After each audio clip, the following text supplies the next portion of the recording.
Hey, welcome to another episode of On Guitars. I'm David Starr, and we're here at Starr's Guitars.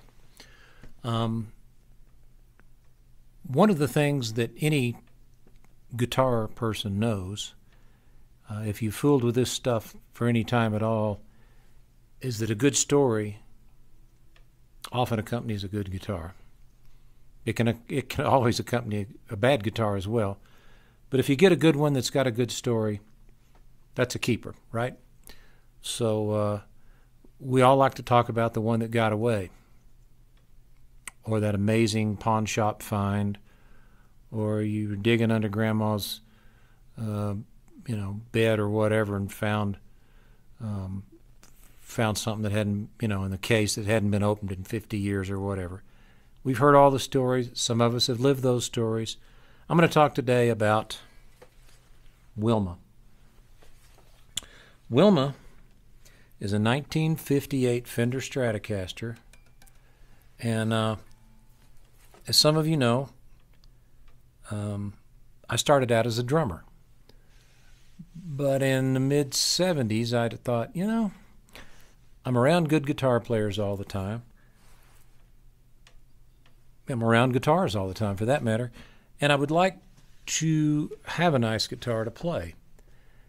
At that moment in time, and even those of you who are not guitar geeks know, you've seen the stories are legendary of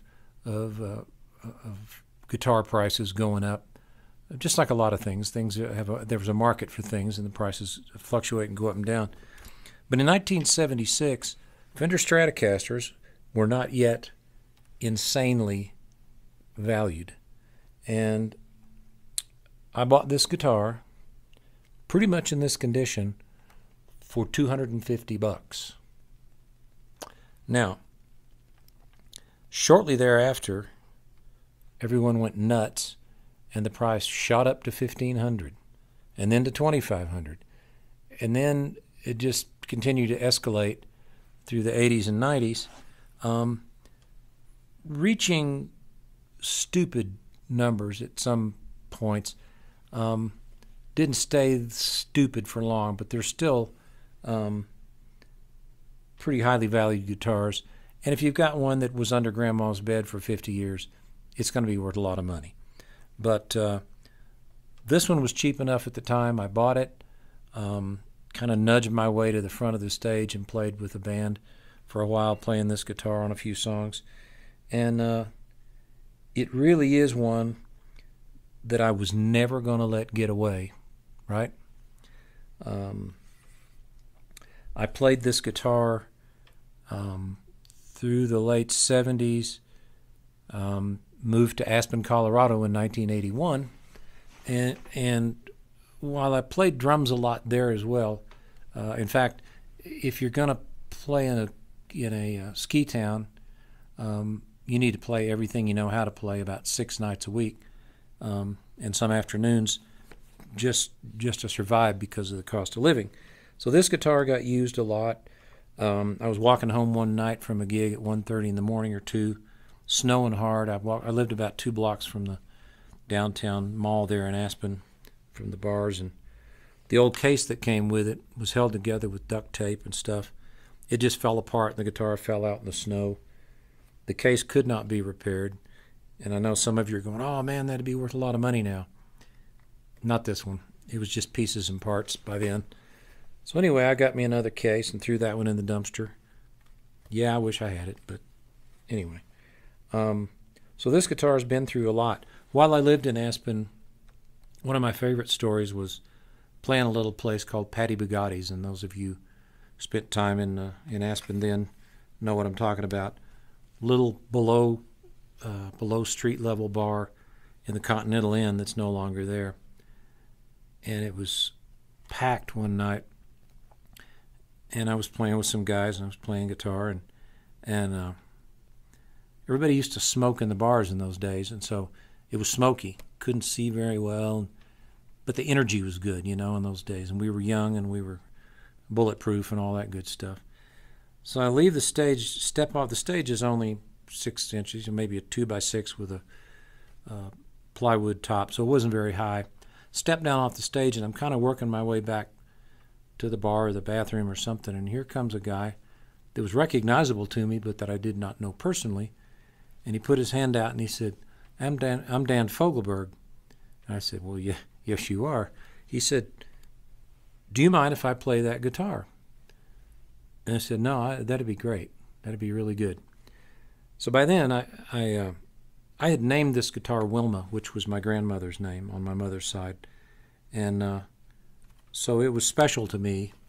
And even though it had seen a lot of wear, guy like Fogelberg saw it, knew exactly what it was, and he got up and played with me. And it was a huge thrill for me because I was a big fan. And I remember thinking, well, all his songs are these big, spacious love songs and big, they're just big songs, big records. He got up and we just did blues tunes further on up the road and crossroads and that kind of stuff. And it was great, I sang, he played the guitar. And the coolest part of that night was Dan smoked cigarettes, at least at that moment in time.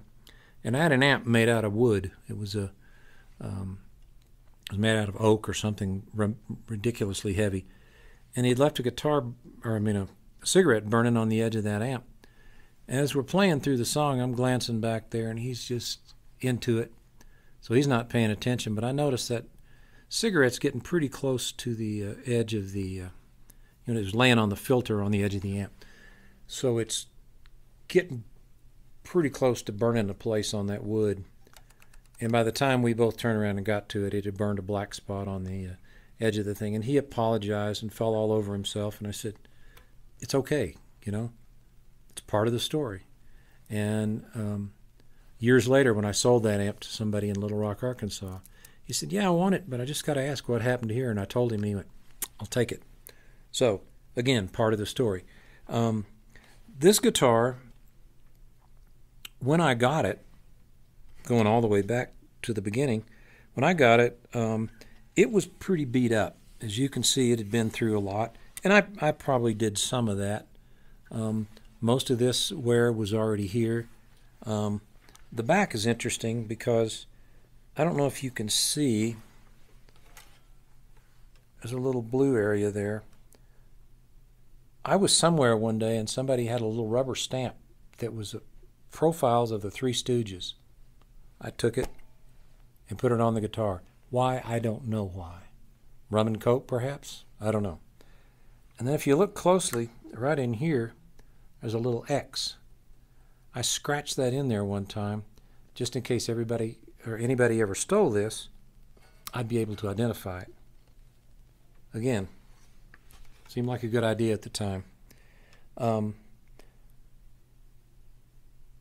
But as I was saying, when I bought it, I asked the guy I got it from in a store in Fort Smith, Arkansas. I said, do you know where it came from?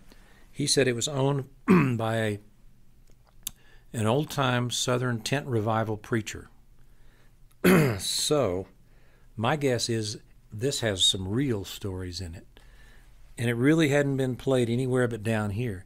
So I could easily believe that it was just open chords the guy played and all that. There have been some replaced parts in it over the years. This switch has been replaced, and I think one of these controls and maybe a tuner. Doesn't matter. But getting to the part about never getting rid of it, 2008 came along.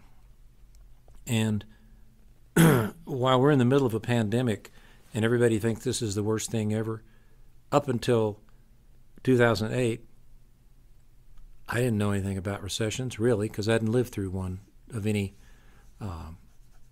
that had affected me directly. But when that happened, it affected my store. It affected everything. And about that time, a gentleman who often came in the store and visited from Utah had seen this guitar and said, if you ever want to sell it, I'll buy it. I said, nah, I'm never going to sell that one.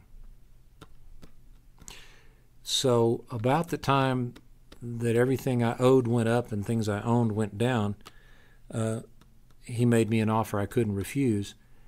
And it was a good price for him, and it helped me out at the time. And I was never going to get rid of this guitar because I wanted my only child, my daughter, to have it. She was very understanding and said, "Nah, it's just a guitar." She was real sweet about it. And I always hoped that he would sell it back, and lo and behold, he did. And he always told me, he said, when I find one that I like a little better, and he's into guitars as well, by the way, and he was always going to be on the hunt. So once he found one that he liked better, he sent me a note one day. He said, "You know what? She's yours if you want her back."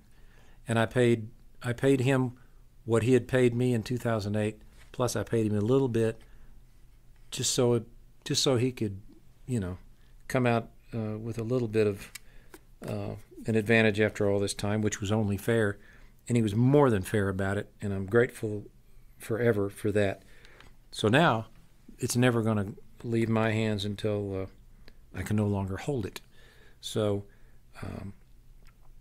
again, it's your typical Strat. The pickups are the same as the ones that came in it. I mean, those have never been replaced. There are a couple of things on it that have been replaced.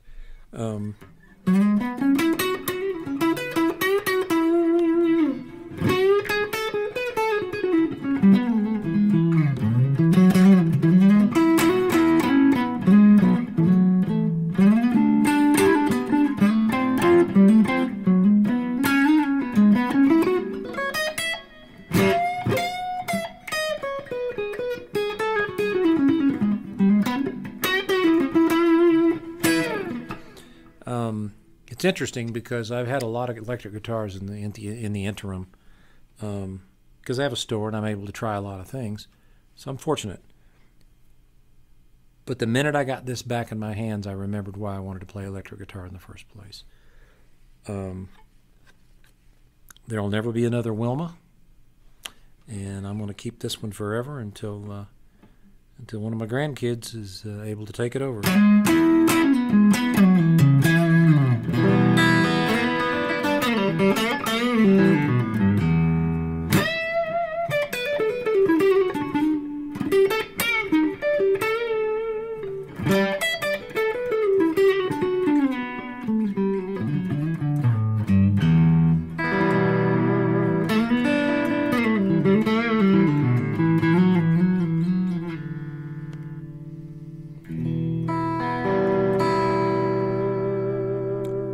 I thank you, Wilma thanks you, and we'll see you next time.